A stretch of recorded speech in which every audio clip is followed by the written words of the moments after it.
चलिए दोस्तों शुरू करते हैं। ये जो प्रक्रिया है वो 8 सितंबर से शुरू होगी, जो 22 सितंबर तक चलेगी। ठीक है। और ये जो बैच होगा वो ऐसे मतलब और कोस्ट इसके गार्ड का बारे में आगे हम 1023 बैच जानकारी होगा, लेंगे, जो 8 बताएंगे सितंबर से इसके शुरू बारे में होकर क्या 22 क्या सितंबर क्या तक चलेगी। प्रोसेस है, कैसे कैसे क्या करना है। तो चलिए हम इस वीडियो में आगे बढ़ते हैं। अब आता है एजुकेशन क्वालिफ़िकेशन का। तो एजुकेशन क्वालिफ़िकेशन जो है वो है डोमेस्टिक जनरल ड्यूटी के लिए 10+2 है। ठीक है। फिजिक्स और मैथ कंपलसरी है। ठीक है। और बात है नाविक डोमेस्टिक, तो 10th पास होना ज़रूरी है। ठीक है। इसके लिए मिनिमम क्वालिफ़िकेशन जो है 10th पास है। और यांत्रिक के लिए जो है 10th के साथ साथ जो डिप्लोमा हो या बीटेक हो, जो भी हो, जो भी टेक्निकल डिग्री जिनके पास है वो अप्लाई कर सकते हैं इसके लिए।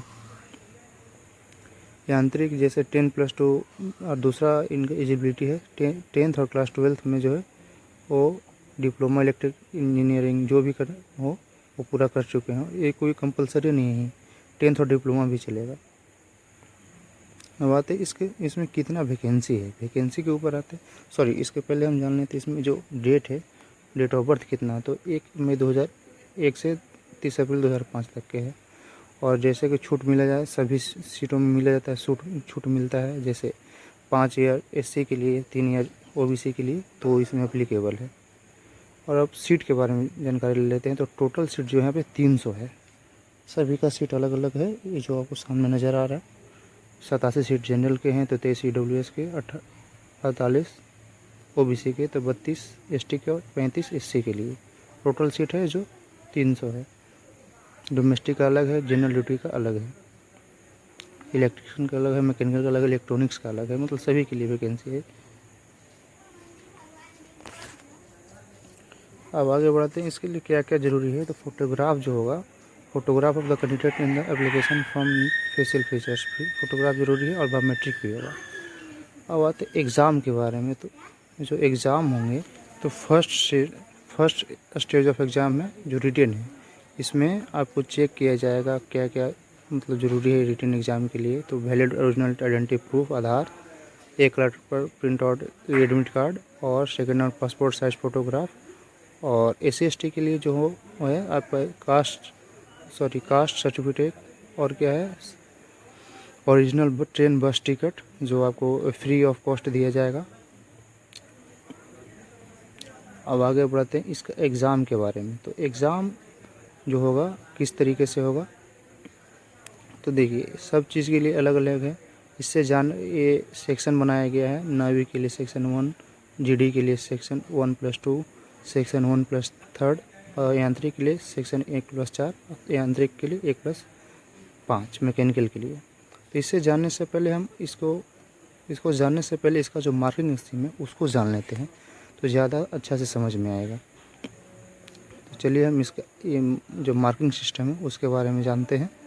तो देखिए दोस्तों, ये है सेक्शन 1 मार्क्स। सेक्शन 1 में क्या है, मैक्सिमम मार्क्स 60 है, 45 मिनट का समय दिया गया है। मैथ 20 है, साइंस 20 है, और इंग्लिश 15 है, और रीजनिंग 10 है, और जीके 5 है।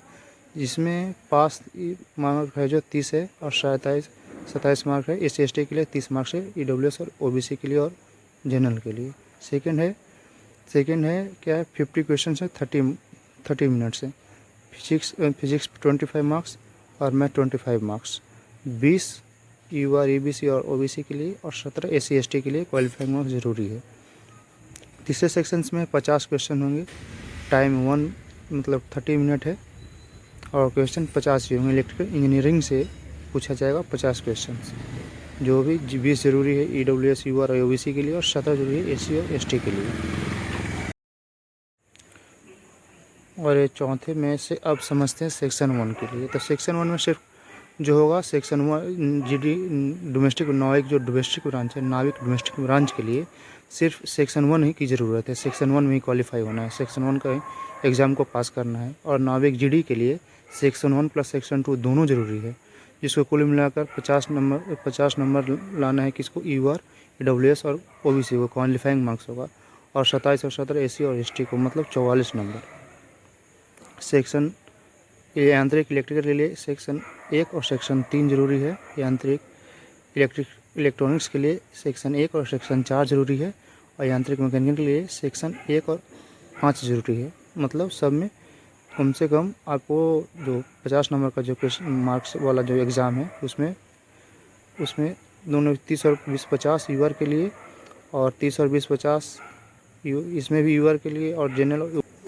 यानी कि यहाँ पे कहने का मतलब ये है कि जो भी मार्क्स दिखाया जा रहे हैं 30 प्लस 20 30 प्लस 20, तो ये सब क्वालिफाइंग मार्क्स है। कम से कम इतना मार्क्स दोनों सेक्शंस को मिला कर लाना है। कहने का मतलब है कि दोनों सेक्शंस को मिला कर। अब सेकेंड स्टेज में आपका जो होगा वो फिजिकल फिटनेस टेस्ट होगा, PFT होगा, जो कि 1.6 किलोमीटर आपको रनिंग करना है। उसके बाद 20 सीटअप्स लगाने हैं, स्क्वाट अप्स, उठक बैठक, और 10 पुशअप लगाने हैं। ठीक है, ये आपका फिजिकल एफिशिएंसी टेस्ट के लिए पैरामीटर्स रखे गए हैं। इसमें हम आगे बढ़ते हैं। तो आगे वाला जो प्रोसेस है वो है आपका डॉक्यूमेंट वेरिफिकेशन। ठीक है, उसमें मतलब फिजिकल फिटनेस टेस्ट जब हो जाएगा तो आगे वाला जो प्रोसेस है वो है डॉक्यूमेंट वेरिफिकेशन का। उसमें डॉक्यूमेंट्स में आपका सब डॉक्यूमेंट्स को चेक किया जाएगा। जो भी डॉक्यूमेंट्स आपने ऑनलाइन करते समय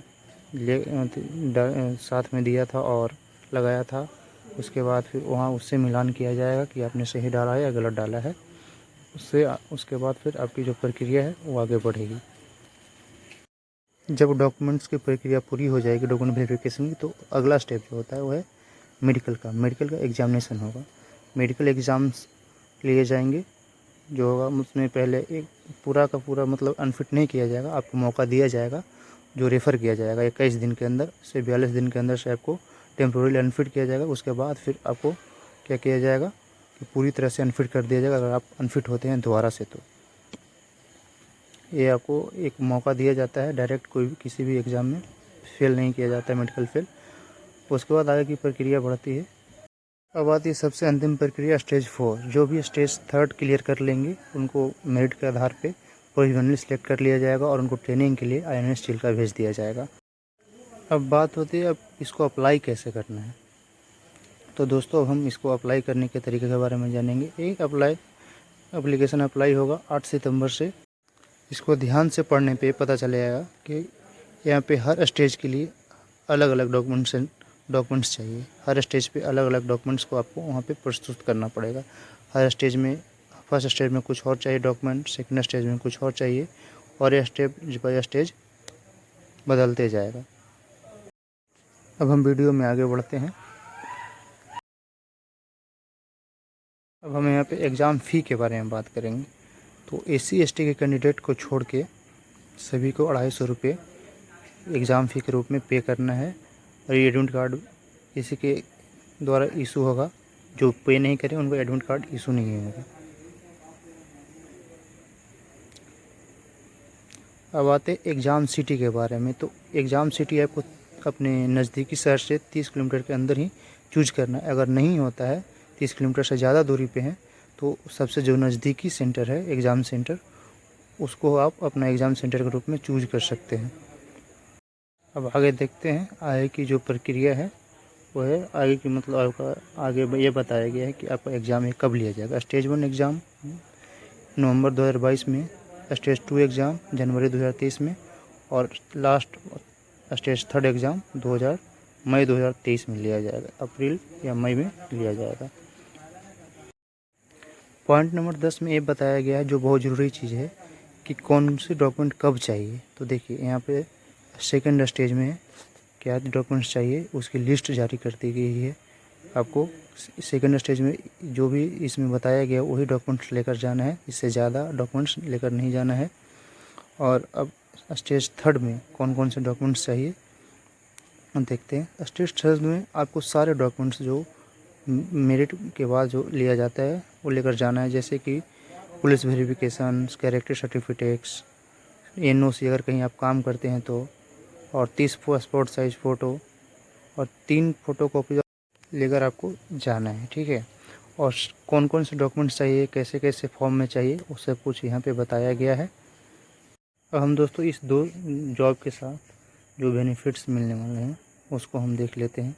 आपको फ्री राशन मतलब खाने पीने के लिए फ्री ऑफ कॉस्ट दिया जाएगा, फ्री मेडिकल ट्रीटमेंट होगा आपके साथ। इसके साथ गवर्नमेंट के जो हाउस रेंट है उसके अनुसार आपको रहने के लिए आपको फैमिली के साथ एक हाउस रेंट के रूप क्वार्टर भी दिया जाएगा। आपको 45 दिन का लीव मिलता है, जो इसका आने जाने का खर्च देगी सरकार देगी। और आपको pension scheme, gratuity on retirement सब कुछ मिलेगा।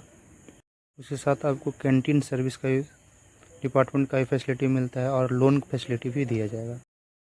अब हम वीडियो के अंत में चलते हैं।